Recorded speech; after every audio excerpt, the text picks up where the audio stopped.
By the way, I picked the emoji that felt the most enlightened to me. Check it out. And was it the like?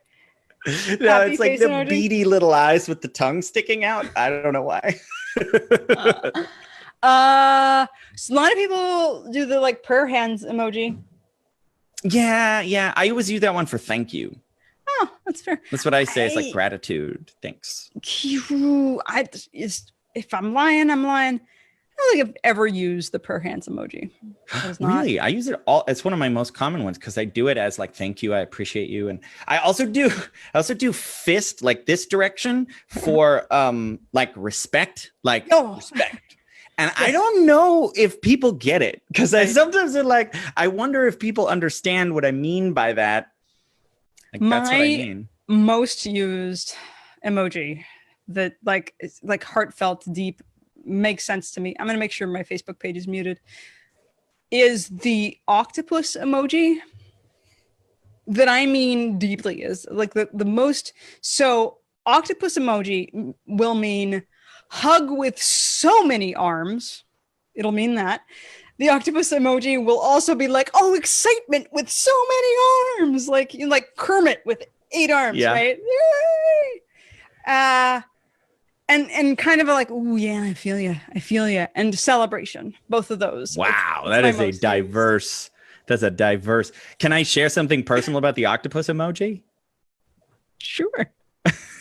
So first of all, this requires a slight bit of pre-framing. I had a conversation recently where I was asking my wife, do you think I should let people know that we're in a polyamorous relationship? Because I sort of just drop my wife, blah, blah, blah, blah, blah, and my girlfriend, blah, blah, blah, blah, blah. Mm-hmm. And I wonder if people are like, I'm sorry, what? what did you just say? And you don't really have a reaction. So they must be like, he's probably not cheating on her. What the fuck? Did he just mix that up? Like, what's going on? Yeah. So anyway, at one point, Lindsay, my girlfriend, found out that octopuses have 3 hearts. And so the octopus instantly became the symbol of our throuple, like our little, like multi-armed and limbed 3-hearted creature that we have become. So we're all gonna get tattoos with an octopus, various tattoos, different tattoos, but we're all gonna have an octopus featured in it. That's amazing. Yeah, the octopus is fascinating. Yes. Yeah. Okay, we could probably get started now. I think we have a few eyeballs. I love it. Yeah, welcome. I love it. So you want to go? Are you going to do your prep? Should we wiggle? Yeah. Oh. Just get yourself in state. All right. I like doing this part publicly. I got to say, I do. Okay. Ready? Yeah. Okay. All right. 3, 2, 1. Hello and welcome to the Enlightened Couch Potato podcast. My name is Nicholas Rave, and this is my partner in crime, Adrianne Gunn. And here in this podcast, I could speak. We spend every week talking about how to watch movies and TV for maximum psychological and spiritual development. That's our goal here. How to TV deeply. We like to say that we like to think about movies and TV way too much and take it way too seriously. Absolutely. Because we have found that stories, of which movies and television are arguably the highest form of telling stories, are highly transformational, and that we're all watching them anyway. So you might as well leverage it into something that can make your life better. Yes, absolutely. Utilizing television as a tool for transformation. I'm excited today. If we momentarily, I hope this worked out, play What Is Under Your Sweater today. Oh yes. Never mind. Is it there? All right. I am sporting one of the slogans from the show, The 100, From the Ashes We Will Rise. I like it. I've been wearing it a lot in these times of whatever this transformation is going to be for everyone. I know that I am utilizing it in slow motion mode to discover who I want to be, and also to cultivate my most resilient self, whatever that means. That means a lot of different things for me. And this is an opportunity where all of the busyness and things I was doing for money all canceled on the same day and hour, which meant that I could really focus on the impact I wanted to make and how I wanted to show up, and thinking about, in all, as much as I can, what way can I cultivate my life and how I business that is, you know, recession proof, pandemic proof. Who can I be that allows more resiliency for me? We're all having to figure that out to a greater or lesser extent. I think the Phoenix is arguably one of the best archetypes to focus on right now in this time. I've told so many hypnotic metaphors about the Phoenix recently to my clients and myself.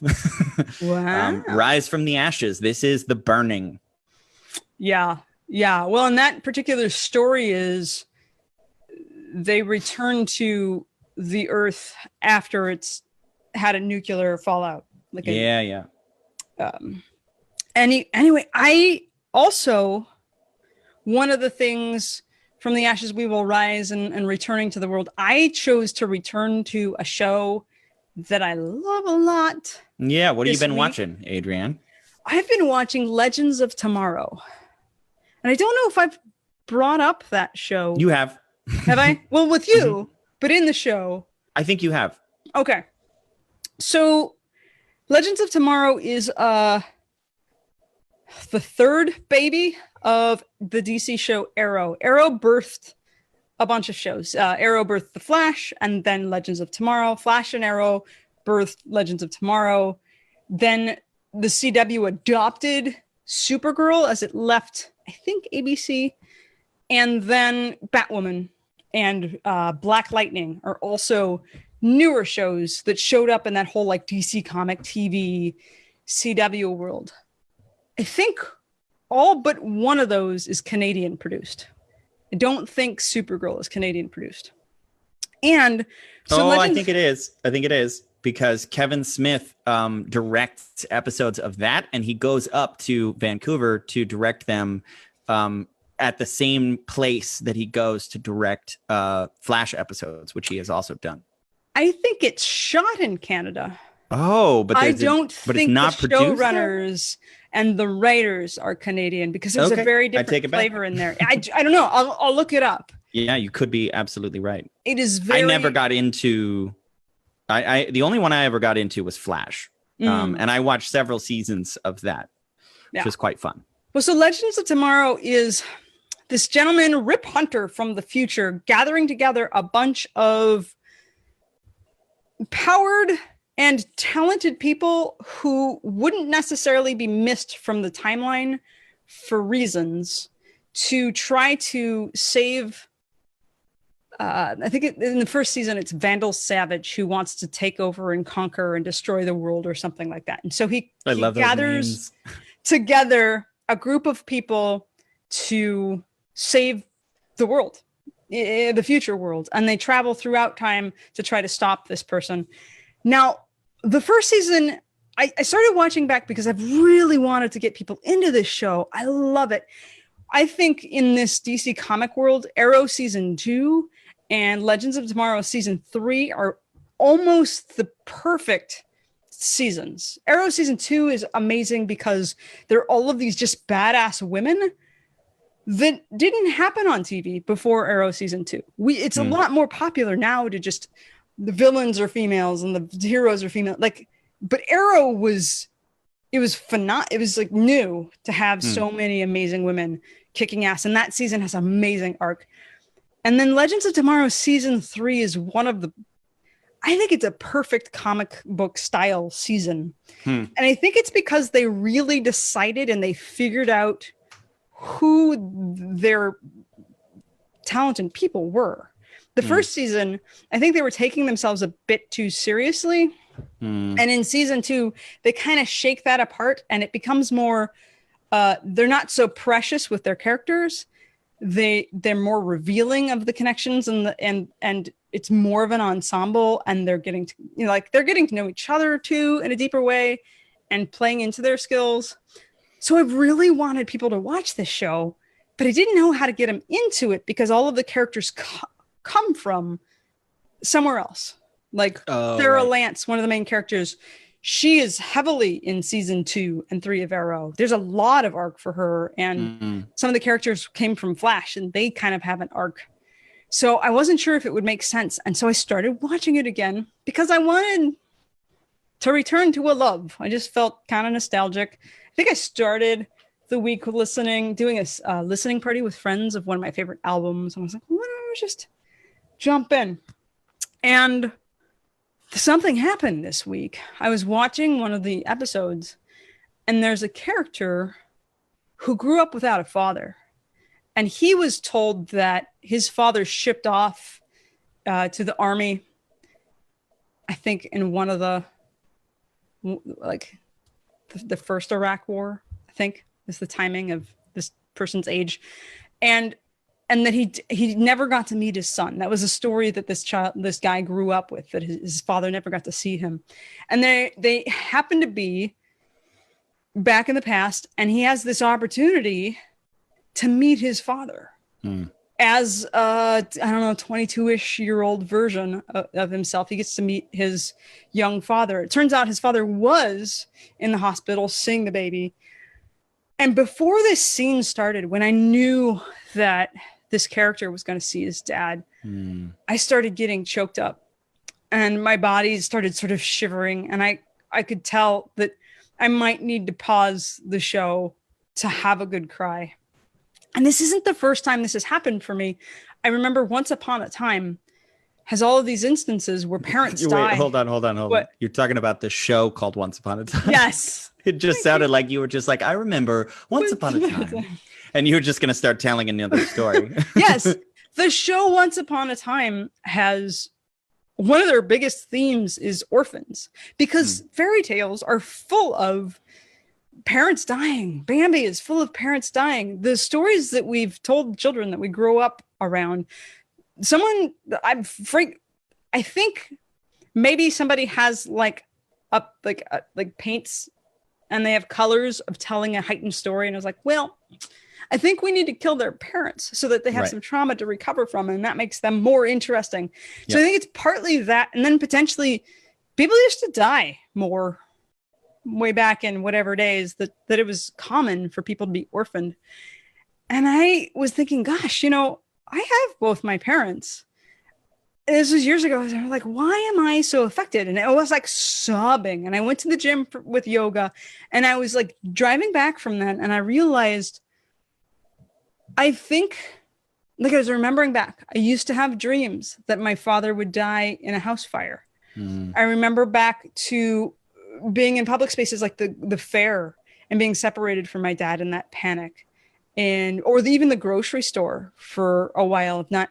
And I was like, well, there's something deep in here. And I was like, wait a second, we're all technically orphaned from the womb. At some point, we are complete with another person. We are inside mothers. At this point in our lives, we don't have the like incubating backpacks yet. At this point, we have this perfect environment where we're getting all of our needs met and everything is beautiful, and we're deeply connected with another person. And then in the birthing process, however it goes, cesarean or vaginal birth, we are expelled from this delightful place. And then there are those people who have spiritual beliefs wherein when they are spirit and energy before they come into the womb space, they are connected with everything that is in the universe. And they are now separated to do the human experience. It's this massive separation. And I was like, I think everyone has this orphaning wound, this separation that happens when we're birthed into the world. And so every time that comes up now, I just get a little bit excited about getting to heal more of this, like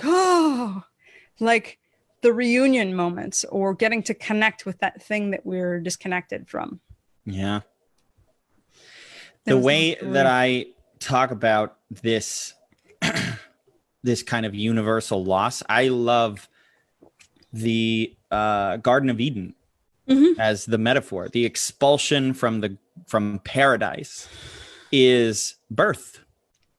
And I've heard it said that I've seen memes online that talk about make America great again. And that they go back and show how this is not a new phrase, that people have been saying this basically since the beginning of America and since way before then, that there's literally like phrases that are like make Rome great again. And it's like almost identical. And it's as if people have this feeling inside that sometime back there things were better. And now things are shitty. And like, we got to get back to that place. And why is that such a universal thing? I think there's a strong case to be made because everyone is craving everybody is mourning the loss of paradise, that place where for 9 months, you didn't have to do anything. You didn't even have to chew your food. You didn't even have to suck to get your food. And I've always, I like to say it like, I believe that everybody has a chip on their shoulder about being alive. Yes. That it's like, you didn't ask for this. I did not ask to be born. And when and then you're like, okay, well, 9 months, I got used to this place. This is all right. I guess if this is existence, I can handle it. And then, holy crap, like the world ends. Like you die and then see a light at the end of a dark tunnel. And then you are born into a new, scary, cold, loud, bright universe. And then you have to like work to make things happen. Like now I have to suck to get food and like, I did not ask for this. Yeah. And I have to walk. Yeah. I think we've talked about it as like life resentment is a state that people get into. I just was reading a book. I'm reading a book right now called The Reluctant Shaman. Ooh. And there was this story in there of this woman who's being trained by these elders, the ways of shamanism. They give her an experience where she sees a scene from 5 different points of view and has a deeper understanding. And it's one of those scenes where there are Native Americans, I'm assuming. No, let me not assume. I have no idea. There are hunters of a deer. There's a hunting group that is with a deer, and they have an agreement. The thing she sees in this vision is that there's an agreement that happens between the deer and the hunters, an exchange where the deer agrees to be fed and move into spirit world.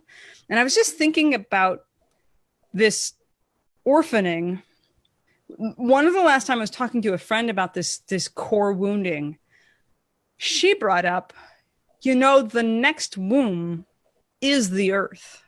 Yes. Yes. And I was like, oh, and it made me wonder in times when people had a different relationship with their environment, with weather, with the earth, where, we have some documentation of people who lived in more of a connected space with their environment and this bigger Mother Earth, and they call it Mother Earth, that provides.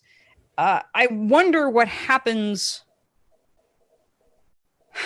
Like, is it 1500s ish? Maybe it's earlier because pagan cultures are dying. Earthbound philosophies are dying around like 1200s. When the father became the only one we're allowed to acknowledge.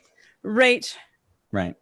I have a wondering about how they felt in their embodied experience, whether they felt disconnected from a womb or if they felt as though they came into a new womb that was the earth, because they utilized their humanness in their bodies in different ways. They could tell when weather was changing. They could feel and hear war parties and like they just had different sensory experiences that we don't utilize now.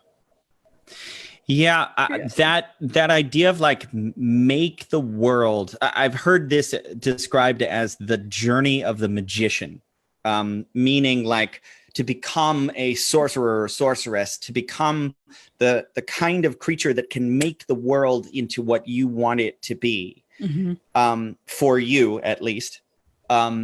is about growing so that you can make this womb as perfect as the one you were in before. That when you think of something, it happens. And that's what learning to be better at manifesting is about, and learning to be better at clearing your baggage so that you're not bringing in the shit that you don't want. Yeah. And I think something else about this core wounding that's pretty huge is I think that we have a deep desire and longing to reach that mutual connectedness that we had in the womb, that I guess mothers who give birth to other people may then re-experience what they experienced as a child, as an infant, like fetus or whatever we call it. But I think that there's like this craving for that. And the only time that we come close to that kind of like connection, where the systems are feeding each other and they're deep, like inside each other and that sort of thing, is sex. Only I don't think most people are having that kind of sex. I don't think most people know that that kind of sex can exist. Mm-hmm. I think there's something in how we sex that is about like a compulsion and a craving, and I think in the US there's a way that we recognize that exists, but that kind of communion and the obsession for it, but we don't cultivate the language and philosophy around it so that it can actually be achieved. And it's not the story that we're told about sex. Right. It's well, there's so much misinformation about sex, and there's so much shame, and like sex is the primary way that the population is kept under control. Like if you want to control an animal, you castrate them. So you can spiritually, psychologically, and emotionally castrate an entire culture by making them ashamed and afraid of sex, that stuff goes deep. Isn't that also in the Garden of Eden? Suddenly they're naked. They ate from the tree of the knowledge of good and evil, and they saw their nakedness and felt ashamed. So like there's so much depth you can go into about what that is. Like that is, to me, the awakening of the judgmental, critical mind. And that's not necessarily a bad thing, but it does mean you fall from the bliss of being in the present moment, of being able to be fully and completely surrendered. My favorite way, simple-ish way to describe that kind of sex that you're talking about, the kind that changes you, the kind that most people don't even know is possible. Where they have deep connection. A really simple way, I think, to think about it is it's sex on all chakras. That most people barely have sex in the first, second chakra. Some people can get it all the way up to their heart, right? Yeah. But a lot of people who have a lot of very heart-centered sex aren't good at incorporating the third chakra, which is about power.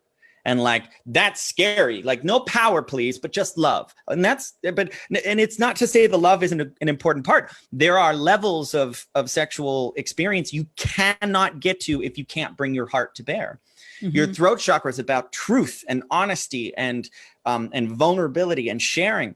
Your third eye is about the imagination and bringing in magic. And then, to me, the crown chakra is about spirit and purpose and bringing in the idea of healing and transformation. And like, this isn't just about sex, it's about something bigger.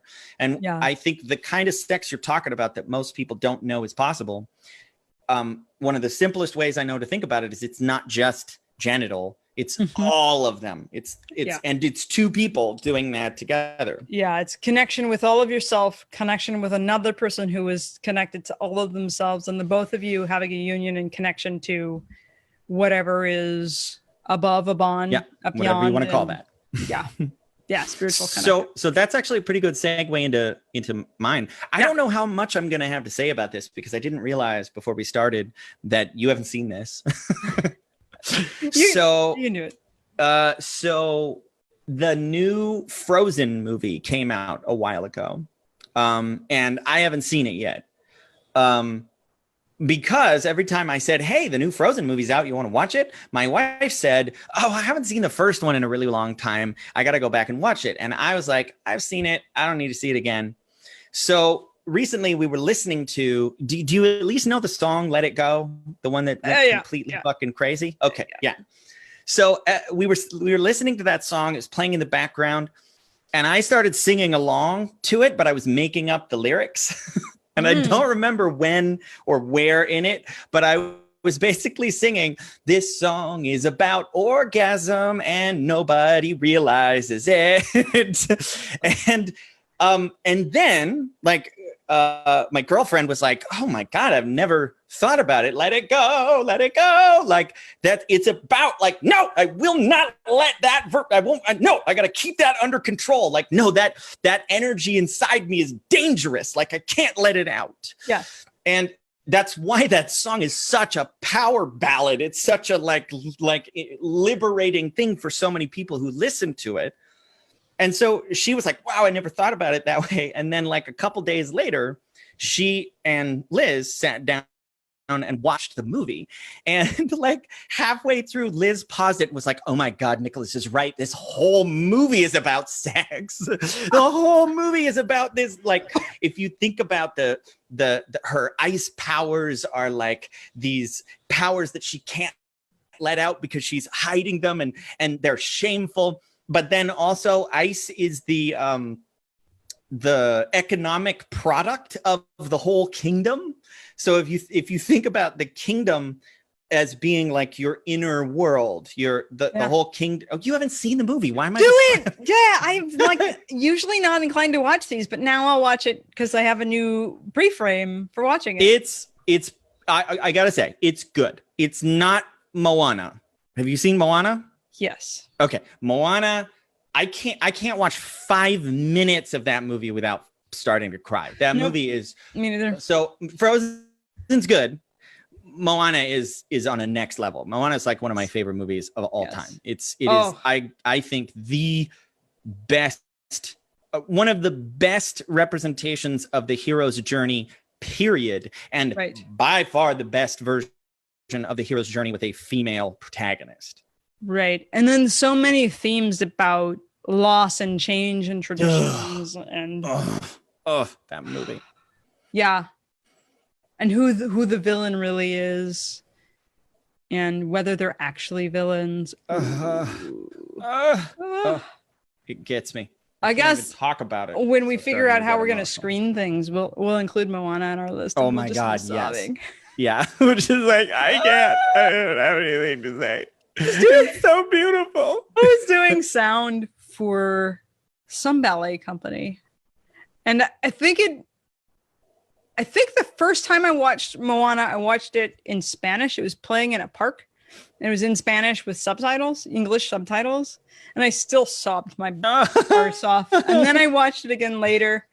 On the prompting of Liz, I watched it again with myself. And I still sobbed in the middle of this park with people. But I was doing sound for this ballet company. And I don't remember which song it was. But it was one of the songs. And I was just like, okay, I'm just going to need to have tissues next to the soundboard.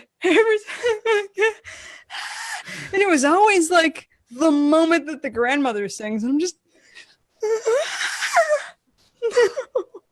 I know what moment you're talking about. Yeah, I don't ever want to get to a place where I am not that affected. Do you know what I mean? Like that's, I think that's one of the things you and I have talked about as far as the mission of Enlightened Couch Potato is like, you want to learn to let yourself be more hypnotized by the things you're watching. You don't want to become cynical. Like ideally you want to be able to turn it on and turn it off. So you can separate and be critical if you need to be, but you can also go like I surrender, like take me on a journey, like give me all the feels. Like I trust because one of the keys that really clicked it for me is it was realizing I'm not saying I trust the filmmaker. I'm saying I trust my own unconscious mind to take anything that they give me and do something positive with it. Mm-hmm. Yeah. I was thinking today, you and I we're going to create a way for people to just install this way of watching shows. We're working on that behind the scenes. And one of the things, I might start choking. Stay alive, Adrianne. Stay alive. All right. Please. This trust your unconscious. It's the coronavirus. No, it's a ridiculous tea leaf in the back of my throat. Oh, okay. That's not where that's supposed to go. So one of the things that I do in my process, in addition to trusting my unconscious, I have a realization about myself that sometimes I'm a little hard-headed.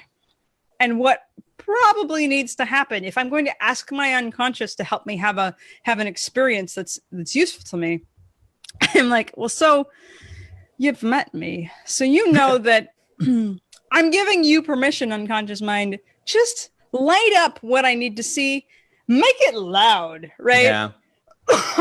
Make it obvious so that I can't possibly miss it. Yeah. Trumpets, glowing, and it happens sometimes that I'm on my couch and I'm watching the show and it's just like, oh cool, I'm watching a show, and then suddenly the room gets weirdly bright and halo-y. Yeah. And the screen gets like, did I turn up the volume? No, I didn't turn up the. Yes, I did. I turned up the volume so that this moment in here, more, not out there. Ethereal and real and like meant for my good. And I'm like, oh, this super works. This is a great agreement I've got going on. Yeah, Liz likes to say that it's those moments when all of a sudden you feel like the movie is talking directly to you, or the character in the movie is like turning and looking through the screen and saying, this is meant for you. And like, my view of that is that it's not necessarily the filmmaker. It's not the writer. It's not the person who's the entity that is talking to you in that moment is your own unconscious mind saying, this is important. Yes. Pay attention to this. Yeah. And it's so much easier, especially those of us who are from cultures that haven't prioritized a relationship with emotions. We don't have a relationship with our emotions and their usefulness and how they work. Generally, when we're watching something, we're watching people in heightened states, in heightened experiences, right? Because that's what we've decided is most entertaining. So these harrowing experiences where people are the most emotionally expressed, right, that they could be, right? So what's amazing and is part of how hypnosis works and processes work is and part of how this works well for people is that you get to indulge in somebody completely and fully dropping into and experiencing their emotions in a way that we don't often allow for ourselves, but we have the mirror neurons to be able to allow their heightened expression to become our own. Mm-hmm. And for me, TV, movies, those were the only times, I may have said this before, those were the only times that I would allow myself to cry. I would find myself crying during a show and experiencing something deeply. And I was like, oh, and I got to let myself off the hook, you know, in boy world, this would be awful and terrible. And I'm being bad, but it's a movie. It's not, they're doing it. I didn't do it. I'm not responsible. Yep. I was the same way for a long time. Yeah. And in a sense, like you crave that because we all need it. We all have those emotions inside, and like learning to respect and trust your feelings to me it is about like, I don't care what brings it up. If something brings it up, it needs to come out. So yay. Thank you. Like I'm encouraging that. Yeah. And sometimes sometimes there's a switch that shuts off in us like our walls come down around a subject when we're not talking about ourselves, when we're watching someone else go through something, that makes it easier for us to get the deep learnings, because there's a one level of disassociation. Oh, this isn't about me. This is about them. And then your unconscious is like, well, actually, that situation is kind of like our situation. Yeah. Like, have you talked recently about how metaphors work and why they're awesome? Not on this podcast. Do you wanna? Because I mean, like that level of, I'm gonna say disassociation because that's a jargon word for you and I. That's okay. How hypnosis works, where you're slightly separated, so you don't have your own ego or boundaries or barriers around what's happening, because it's not directly about you. Yeah, I mean, there's a bajillion different ways and reasons why metaphors are powerful. I have this sitting here on my desk in a stack of books that I'm reading right now, this book called Therapeutic Metaphor. So obviously I can't share everything in here about metaphors, but one of the ways that metaphors are super powerful, like for anybody who's ever tried to give someone advice, and they're like, here's my problem. And you're like, well, here's what you should do. And they're immediately like, oh, that's not going to work for me. That's a kind of critical resistance that gets put up when people are afraid of making the wrong decision, when there's a lot of reasons. They're feeling anxious, whatever. The boundary conditions of the problem they've got going on have defense mechanisms put up. So what a metaphor does is it lets you bypass all that resistance, because you're just like, well, it reminds me of a story. And then you start telling a story and the person's critical mind shuts off, just like it does when you're watching a movie and you're really enjoying the movie. You're not sitting, hopefully. This, by the way, is why people don't like movies where the moral is too beating you over the head with it, because it doesn't let you experience it as a metaphor. It's more powerful when it's non-directive, when it's like, I'm just telling you a story, you take from it whatever you want. That's one of the weirdest things about metaphors to me, was this idea that when you're telling a metaphor is a story that has multiple layers of meaning. That's it. But there's this secret to telling good metaphors, that when you construct a metaphor, you come up with what you think it means. But the weirdest thing is it doesn't matter if that's what the person who's hearing the metaphor takes away from it. All that, nobody, you could tell a metaphor that you had a specific secret intention for, and you could tell it to 1 million people and not one of them ever got what you meant. But it's simply the fact that you had an idea in your mind of what it meant that makes it a magical metaphor. Yes. So that's such a weird idea to me. And that's it. There's a kind of like almost artistic letting go that you have to do, where you're like, I don't get to decide what other people are going to take from this. I'm going to make something that is, and it's going to be meaningful to me, but I don't need other people to get my meaning from it. I want other people. This is why I think it's so interesting that like the Wachowskis, who made The Matrix, were very adamant once the sequels came along that they didn't want to do any interviews. They didn't want to do anything where they had to talk about what the movie meant.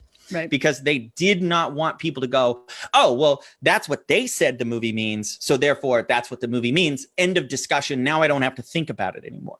But when they go, I'm not telling you what it means, you figure it out. Yeah. Then you can read deeper, and you can read deeper, and you can read deeper into it. That is, remember where you're going. I want to say this point. That is one of the, I don't think it's a secret about musicians and songwriters and performers. It is one of the special sauce that needs to be there in a performance from a person for them. And each night, maybe they pick a new intention.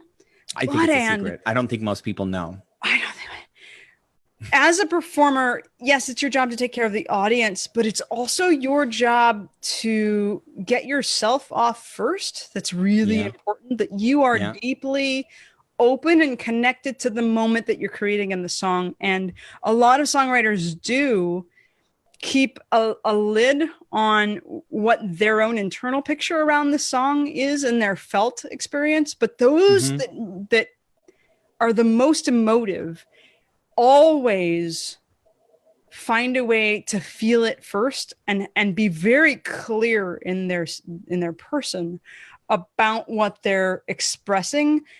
And then the next half of that is that there's some level in which they're in rapport with every single human that's in the room.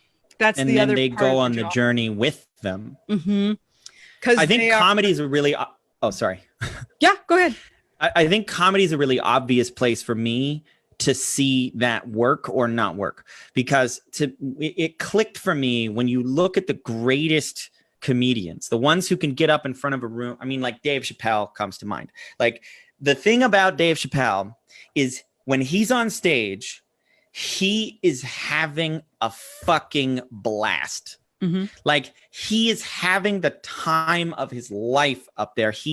The reason why people go into hysterics where that you like can't breathe with some comedians is because the comedian is so good at feeling those feelings.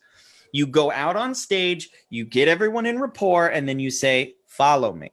Yeah. And then you go on the journey you want them to have. Yes. And then they experience everything you feel. Here's a question for you. Yeah. What about someone like Jimi Hendrix? Do you think that the reason why people love Jimi Hendrix playing is because if you actually get into rapport with it, you feel heroin? As a musician, I think that's what happens, but I'm curious. You know more about this than me. I think so. I have challenges around some form of music that seems more cerebral than the kind of performance that I was describing before. Yeah, I hear you.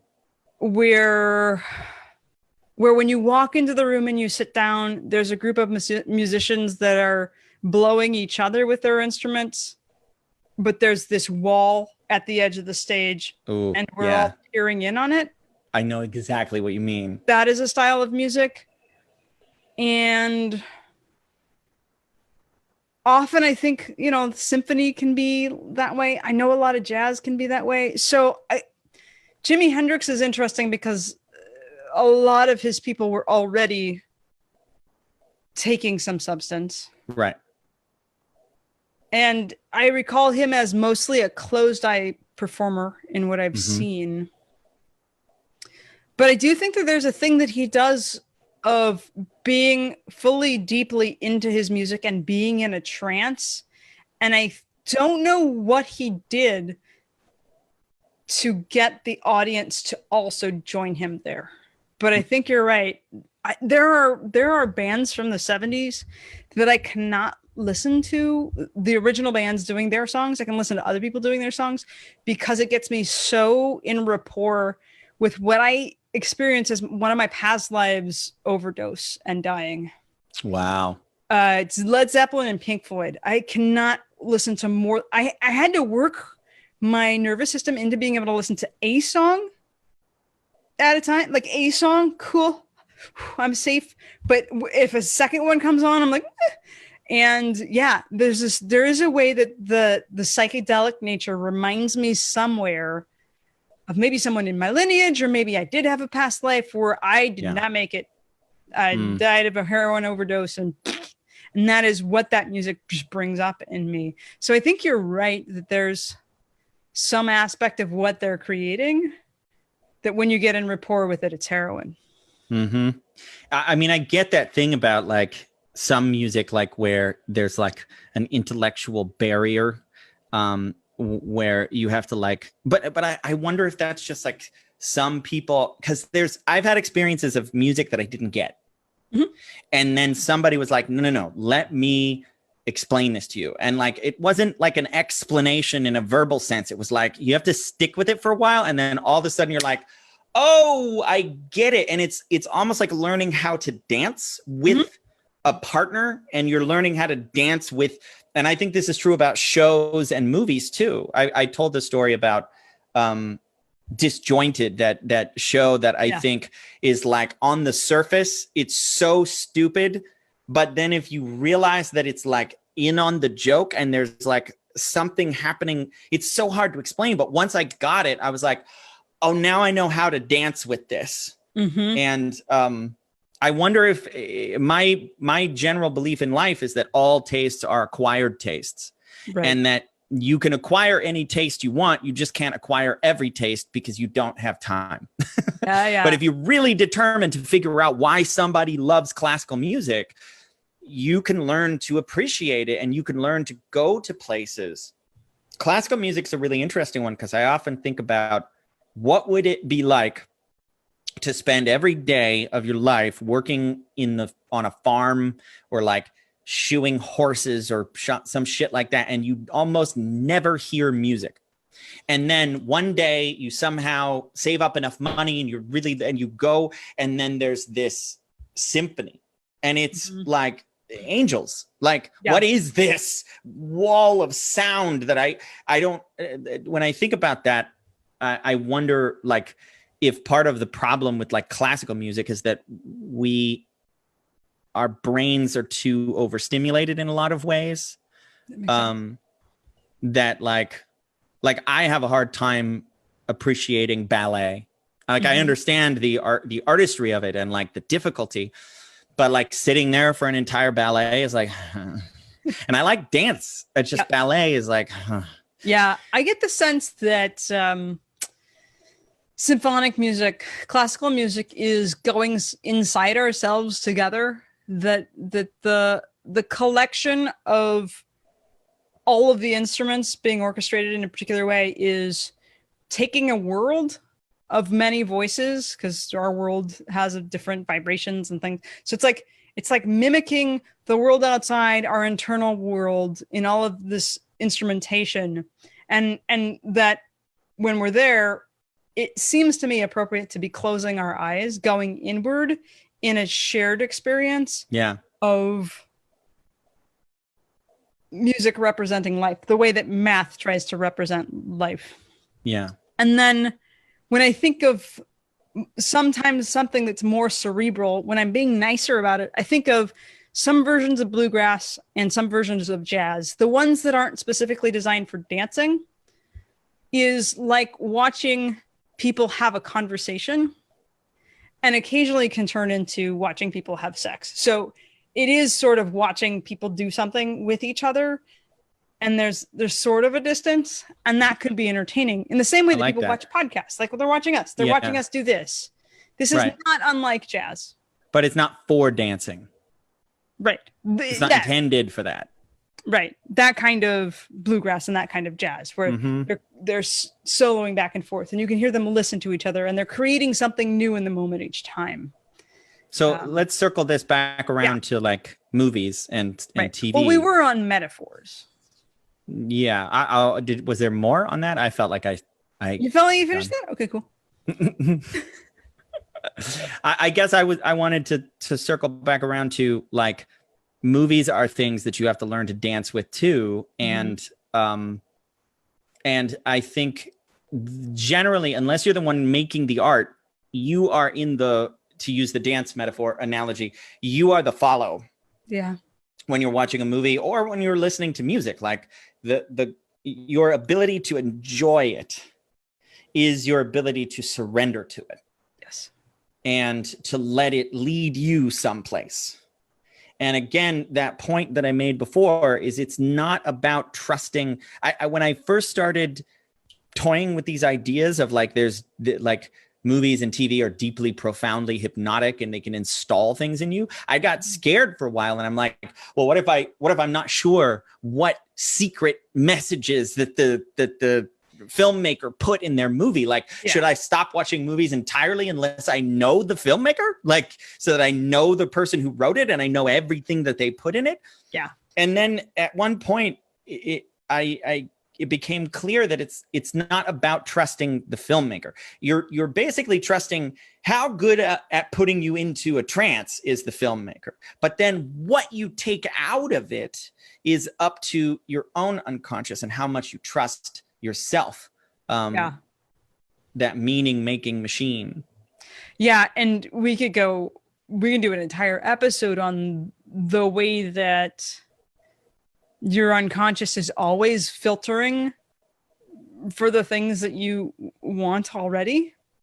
So even if the person made the film with a specific intention, unless you have receptivity for that, it is going to be like blind to you. You will miss it, which is why it's often fun to go back to things. Oh, I was going to mention that when you mentioned you went back to Legends of Tomorrow, that we believe very strongly in rewatching things. And I was thinking back to like early childhood stuff. Like, have you ever noticed that little kids have a tendency to like find a movie and just over and over and over and over? And I did that. Yeah. And I think maybe today, one of the things we've lost in this golden age of stories is that often there's so much new stuff to watch. Setting aside the time to go back and rewatch something. Like I'm rewatching Farscape right now for the third time through this like 7-season arc with like mini movies at the end and stuff. And I love it. And I'm getting so much more out of it this time. And it's even like a touchstone in my life to be like, what did I get out of it then? And that's relevant to like who I was then. And I'm seeing it differently now and going, oh, I'd never noticed that the last time. I also find that I have a deeper appreciation for the things I disliked the first time through. Like I have a deep appreciation for characters I may not have been drawn to originally. I rewatched Arrow all 8 seasons because this autumn was the final season of like Arrow was done. And I was like, oh, I want to go back and just remember this journey. And a lot of amazing things happened in my life while I was watching that show in real time. So I remembered aspects of me that came up in the show. And there were a bunch of things I was super grumpy about when they were happening in real time that once I watched again, one of the things that existed for me is I didn't have any resistance to it because I already knew it was a thing. So I got to appreciate it on a different level because I didn't feel so actively like, what are they doing with these? I wasn't so precious with where they're taking the characters. Like that Band-Aid had already been ripped off, right? And so when I went back, I got to appreciate these choices in a different way to let them inform where the whole story was going, because I was at the point where this story is coming to an end and it makes sense now. So. And you're more relaxed, more surrendered, more open, less critical, and you can enjoy it more. Yeah. Which I'll reiterate that beautiful word. To enjoy something is to be in joy. And that necessitates surrender. I'm not talking to you, Adrianne. Yeah. You know. One of the things, and maybe we'll leave with this thought, is we talk about surrender. I heard today being in a mode of receiving, being in a receiving mode, becoming receptive. One of the things I used to say a lot before I would turn on a show, in addition to just having this intention of letting shows move me and change my life, was this phrase that somebody who's one of those well-known law of attraction kinds of people, this idea of pre-framing your experience. My favorite thing she offers is something amazing is going to happen. And it's like I wake up, something amazing is going to happen today. And having my mind primed to expect and appreciate and enjoy something amazing happening. There was a while where my press play intention was, oh, God, I don't know what it is, but something amazing is going to happen. And then I would just drop into the show. I love the word priming to describe that. Because like it's priming yourself to see something, to set an expectancy about something, and just giving yourself that kind of suggestion. I mean, we've talked about it too, that like one of the most important lessons to get to make movies and TV more transformational for yourself, more valuable for yourself, is simply to open to the idea that they can be transformational. Yes. And that thought alone, to be like, stories can change you, so why not make it change you as much as possible? Dare we say, the thought that they can be transformational transforms your experience with TV, and it doesn't matter whether you believe that or not. What you could try, just for the sake of fun, is pretending that's true. Pretending that television and movie can be transformational for you. You don't have to believe it. Just for a game. Just pretend. Just for fun, just pretend that's something you believe, and then see what happens. Yeah. The pretend frame. We should do an entire episode on that. Okay, on that note, it's 2:50. I think we're good. Yeah. Thanks for being here. We love that you're here. We're glad to hear from you. If you want to send us messages on the Faceplace, in the Enlightened Couch Potato page, you can send us messages and like, comment, and subscribe. Yeah. I mean, there's nowhere to subscribe. I'm kidding. Go forth and TV deeply. Yes, that's good. All right. See you later. See you next week. Bye-bye.